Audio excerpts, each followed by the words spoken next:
Sorry మామ, ఈ విషయమేరా night నీకు చెప్పాలనుకున్నా కానీ చెప్పలేకపోయా. రియల్లీ సారీ మామ.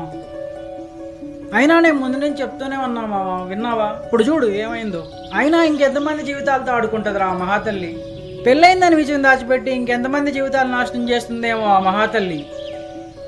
వద్దులే మామ. ఏంట్రా వదిలేసేది?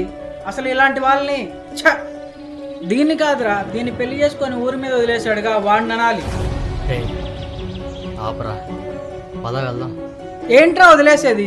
ఇలా వదిలేయబట్టి అది బజార్ దానిలా తయారైంది. తప్పురా, ఇంకా ఆపు. ఏంట్రా తప్పు? నేనేం తప్పు మాట్లాడాను? అవునరా, నువ్వు మాట్లాడిన తప్పే. ఎందుకురా? ఎందుకంటే తను నా భార్య. ఏం మాట్లాడుతున్నా?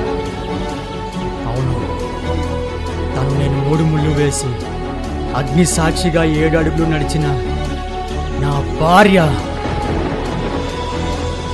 ఏంట్రా నువ్వు చెప్పేది? అవును, అసలు నేను హైదరాబాద్ వచ్చిందే తన కోసం.